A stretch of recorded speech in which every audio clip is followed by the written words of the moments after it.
С нами на связи Алия Ибрагимова, археолог. Она очень хорошо знает ситуацию с Ханским дворцом, и она недавно закончила съемки о Ханском дворце. Сейчас они на финальной стадии, и этот фильм будет показан на нашем канале. Алия Ханум, доброе утро. Доброе утро. Расскажите, пожалуйста, об этих съемках. Где они проходили, о чем будет этот фильм ваш?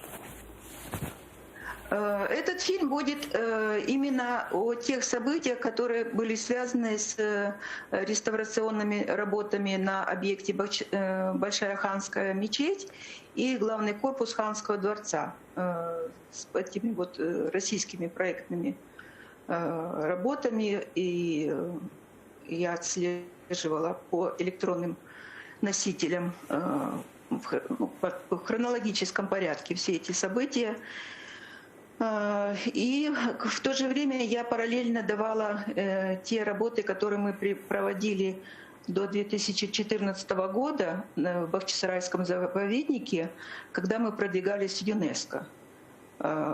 Весь тот комплекс работ, который мы проделали для подготовки досье. То есть сначала археологические исследования, реставрационные работы, подготовка досье, номинацию ЮНЕСКО. То есть вот такое вот как бы до и после, вот в таком ключе.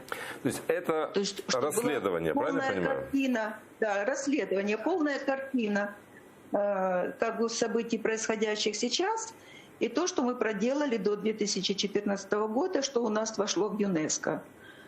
Чтобы, если мы этот фильм будем показывать как еще видеоматериал в досье, который мы готовим для ЮНЕСКО, следующий этап, что было еще и видеоматериал, который как бы это показывал. То есть я правильно понимаю, вам непосредственно удалось снимать на территории Ханского дворца? И вы... Нет, на территории я не снимала. Вы же понимаете, что это невозможно. Я в окрестностях Бахчисарая снимала. И как раз видела то, что происходило на территории дворца, какие там проводились работы. Ну, приоткройте немножечко вот, завесу фильма, раскройте интригу. Что вам удалось выяснить, узнать? Над созданием как раз вот этого второго варианта металлического навеса, который они уже построили сейчас, а тогда как раз начинали.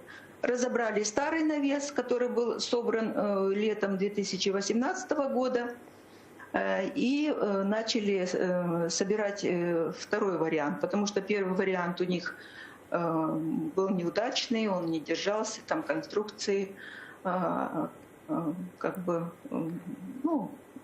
разбирались, и даже вот были аварийные ситуации, когда часть конструкции упала прямо на крышу зала дивана. Но она так по касательной прошлась, она только разрушила часть черепичного покрытия, и с восточной стороны зала дивана упала. Сейчас они собрали эту конструкцию и будут продолжать работы на Ханском дворце. И по проекту это у них рассчитано на 6 лет. Вся конструкция весом 90 тонн. А вам удалось выяснить... Мы не знаем, как будут проходить эти работы.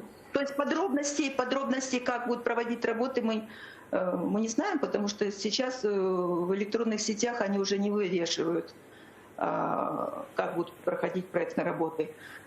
Я знаю только, что сейчас уже другая группа там, вот, не так. Первая группа, которая делала работы на Большой Ханской мечети. То есть вот это уже изменилось. То есть они меняют подрядчиков? Не знаете, с чем это связано? Просто с Большой Ханской мечетью получились, как бы, видимо, неожиданные результаты со стороны международной общественности. Видимо, они не рассчитывали на такой вот резонанс. А сейчас они более как-то продумали и поменяли подрядчика. Когда уже можно будет посмотреть ваш фильм? Когда он будет у нас в эфире на нашем канале? Знаете уже? Ну, я думаю, что вот нам осталось буквально еще неделя работы, наверное.